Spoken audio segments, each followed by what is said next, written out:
So hello everyone, कैसे हैं सब लोग। आई होप अच्छे ही होंगे। नीट का फॉर्म आ चुका है और इस टाइम पे एंजाइटी और डिप्रेशन भी होता है। एंजाइटी और डिप्रेशन क्यों होता है, इसका भी एक कारण है। हम जब पढ़ते नहीं हैं तभी ज़्यादा एंजाइटी और डिप्रेशन होता है। तो एंजाइटी और डिप्रेशन लेने से अच्छा है कि हम उतना वक्त पढ़ाई में दें। पढ़ेंगे तो कहीं ना कहीं तो ज़रूर पहुँचेंगे। नहीं सिलेक्शन होगा तो अच्छा मार्क्स आएगा जो देखने में अच्छा लगेगा। ठीक है, ठीक है। और अगर पहले से अच्छे से पढ़े होंगे और मेहनत करेंगे तो अच्छे नंबरों से सिलेक्शन होगा। ठीक है, तो नीट का फॉर्म आ चुका है जो कि 8 फेब को आया था। ठीक है, नीट का फॉर्म 8 फेब को आया था, 8 फेब को रिलीज हुआ था। और जो लास्ट डेट है फॉर्म फिल करने का वो 8 मार्च है। वो 8 मार्च है। ठीक है, वो 8 मार्च है। ठीक है, अब देखो फॉर्म जो जनरल कैटेगरी के हैं, जनरल कैटेगरी के हैं, जनरल के लिए फॉर्म की फीस जो होगी वो 1700 होगी। और जो EW या OBC है, EWS जनरल EWS या OBC हैं, उनके लिए ये फीस 1600 होगी। ठीक है, ये फॉर्म की फीस बताई जा रही है, फॉर्म की फीस। ठीक है, और जिनकी कैटेगरी SC ST और या फिर थर्ड जेंडर, इनकी जो फीस होगी वो 1000 होगी। ठीक है, ये बात तो हो गई फीस की। फॉर्म जो है वो 8 फेब को रिलीज हुआ है, 8 मार्च तक इसका लास्ट डेट है। ठीक है, और पेमेंट का लास्ट टाइम जो है वो रात के 11 बजे तक लास्ट पेमेंट हम कर सकते हैं 8 मार्च को। ठीक है, और जब फीस की बात हम करें तो जो जनरल कैटेगरी की फॉर्म फीस है वो 1700 होगी। जनरल EW OBC की जो फीस होगी वो 1600 होगी। SC ST और थर्ड जेंडर की फीस जो है वो 1000 होगी। ये बात हो गई फीस की। ठीक है, पेपर की टाइमिंग जो है, पेपर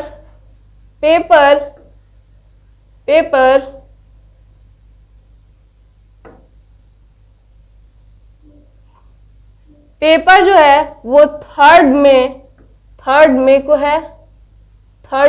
है। ठीक है, पेपर की टाइमिंग जो होगी वो 2 PM to 5 PM होगी। 2 PM to 5 PM होगी, जैसा कि 2025 में था। पैटर्न पेपर का बिल्कुल वैसा ही होगा जैसा कि 2025 में था, यानी कि 180 क्वेश्चन होंगे। 45 फिजिक्स से, 45 केमिस्ट्री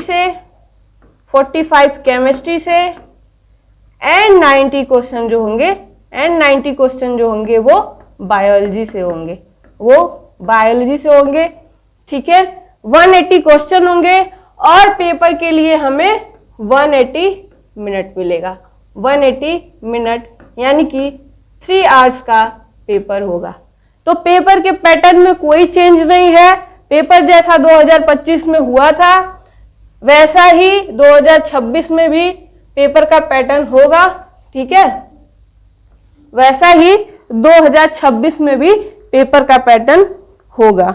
ठीक है, अब आओ देखते हैं कि फॉर्म फिल करते वक्त किन किन बातों का हमें ध्यान रखना है। फॉर्म फिल, सबसे पहली बात तो ये है कि फॉर्म फिल करते वक्त हड़बड़ी बिल्कुल नहीं करनी है। टाइम ले लीजिए, डॉक्यूमेंट अपने सही कर लीजिए, जो डॉक्यूमेंट्स मांगे गए हैं।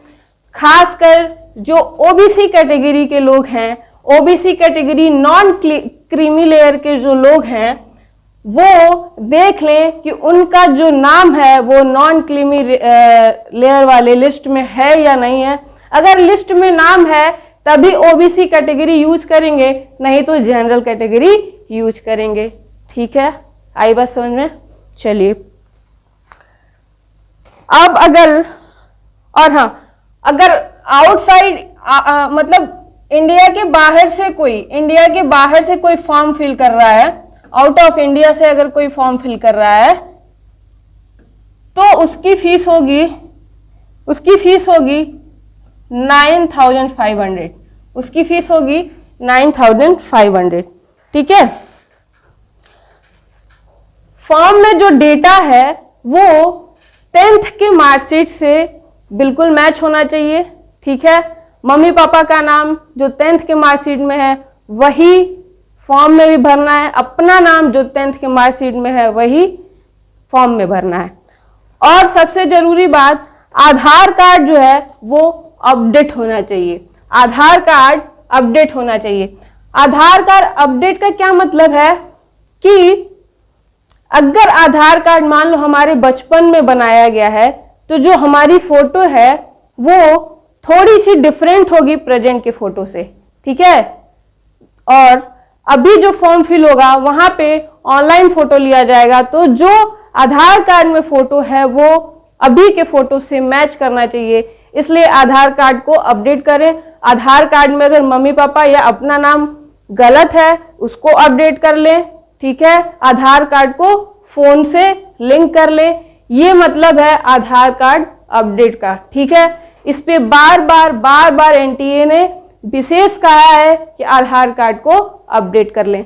ठीक है, चलिए फॉर्म जो है वो ऑनलाइन मोड में फिल किया जाएगा। किस पे? नीट की जो ऑफिशियल वेबसाइट है neet.nta.nic.in। ठीक है, नीट की जो ऑफिशियल वेबसाइट है। हम फॉर्म फिल करते वक्त ही सारी चीजें अच्छे से फिल करेंगे। करेक्शन विंडो के भरोसे नहीं बैठेंगे, क्योंकि करेक्शन विंडो जब खुलता है, करेक्शन विंडो होगा 10 मार्च से 12 मार्च को। ठीक है, करेक्शन विंडो ओपन होगा। करेक्शन विंडो ओपन होगा कब? 10 मार्च से 12 मार्च तक। लेकिन इस करेक्शन विंडो में कुछ ही चीजें हैं जो चेंज हो सकती हैं, जैसे कि अगर आपको सेंटर से कोई इशू है तो सेंटर चेंज कर सकते हैं। ठीक है, लेकिन नाम, एड्रेस ये सब नहीं चेंज होगा। ठीक है, एक कैंडिडेट जो है अगर एक से ज्यादा फॉर्म फिल करेगा तो फॉर्म रिजेक्ट हो जाएगा। ठीक है, फॉर्म रिजेक्ट हो जाएगा। अब देखिए जो पासपोर्ट साइज की फोटो है वो पासपोर्ट साइज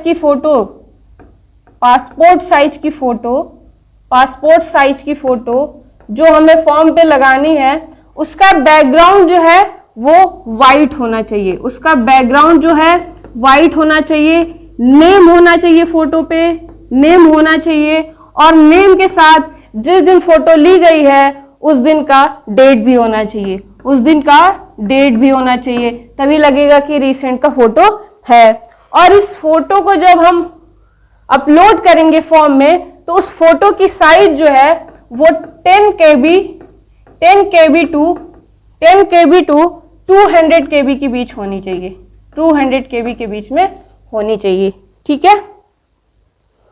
है, और ये जो पासपोर्ट साइज की फोटो है इसे हम 16 से ज्यादा फोटो रखेंगे, क्योंकि 16 से ज्यादा फोटो खिंचवाएंगे, क्योंकि यही फोटो हमें काउंसलिंग तक, जब तक हम एडमिशन ले नहीं लेंगे तब तक काम में आएगी। ठीक है, और ईमेल आईडी, एक ऐसा ईमेल आईडी भरेंगे फॉर्म में जो हमें रखना है एडमिशन तक, क्योंकि वही ईमेल आईडी है जिससे हमें काउंसलिंग भी करवानी है और एडमिशन तक ले जाना है। काउंसलिंग करवाते वक्त जो सिक्योरिटी मनी हम सबमिट करेंगे उसी ईमेल आईडी के थ्रू वो हमें वापस भी मिलेगी। तो ये ध्यान रखेंगे कि जो ईमेल आईडी हम फॉर्म में भर रहे हैं उसे हमें एडमिशन तक रखना है। जो फ़ोन नंबर हम फॉर्म में भर रहे हैं उसे हमें एडमिशन तक ऑन रखना है। तो ये सब हम ध्यान में रखेंगे, ठीक है। अब देखो पेपर जो है वो 13 लैंग्वेज में होगी, 13 लैंग्वेज में होगी, ठीक है, वो 13 लैंग्वेज में होगी। अब बात आती है कोड की, अब बात आती है कोड की कि कौन से स्टूडेंट कौन सा कोड भरेंगे, तो जो 12th अपियरिंग स्टूडेंट हैं, या फिर 12th पास्ट हैं, 12th अपियरिंग या 12th पास्ट बट अभी एक बार भी नीट का पेपर नहीं दिए हैं, वो कोड यूज करेंगे 01, ठीक है। 02 जो कि नीट का पेपर दे चुके हैं, ड्रॉपर्स ड्रॉपर्स यूज करेंगे 02, ठीक है, 02। 03 ये प्री डिग्री वाले जो कि मेनली कर्नाटका के लिए है, वो यूज करेंगे, ठीक है। 04 जो अभी करंटली BHMS या BAMS कर रहे हैं, वो 04 का यूज करेंगे। जो करंटली BHMS या BAMS कर रहे हैं, वो 04 का यूज करेंगे, ठीक है। 05 जो BSc फर्स्ट ईयर में है, जो अभी BSc फर्स्ट ईयर में है,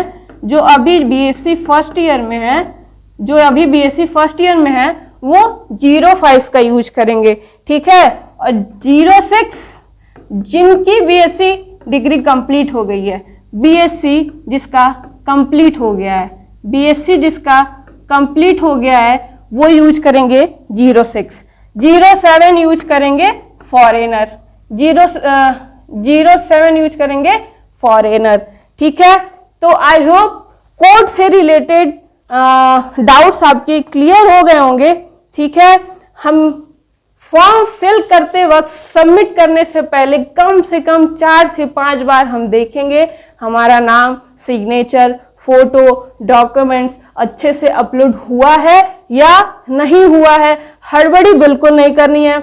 आधार कार्ड को अपडेट करा लेना है, सबसे जरूरी बात।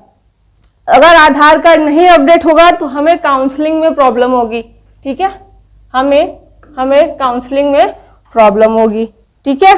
जो पेमेंट होगा वो नेट बैंकिंग के थ्रू, जो फॉर्म फिल करने का पेमेंट होगा वो नेट बैंकिंग के थ्रू होगा।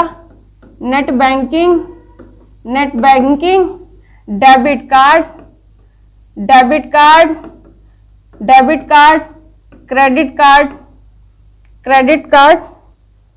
क्रेडिट कार्ड, ठीक है। जो पेमेंट होगा इन सब मेथड से होगा। और पेमेंट का जो लास्ट टाइम है वो 11 PM है, कब? 8 मार्च को, ठीक है। फॉर्म फिल कर सकते हैं 8 मार्च को 9 बजे से पहले तक, लेकिन जो पेमेंट है वो 11 बजे रात तक हम कर सकते हैं, ठीक है। हम सबसे ज्यादा जरूरी बात है ये ध्यान में रखेंगे कि जो 10th के मार्कशीट में मम्मी पापा का नाम है वही होना चाहिए फॉर्म में, नहीं तो आगे दिक्कत होगी। अब देखो करेक्शन विंडो जब ओपन होगा तो हम क्या क्या चीजें हैं जो कि चेंज कर सकते हैं और जो नहीं कर सकते हैं। तो करेक्शन विंडो जब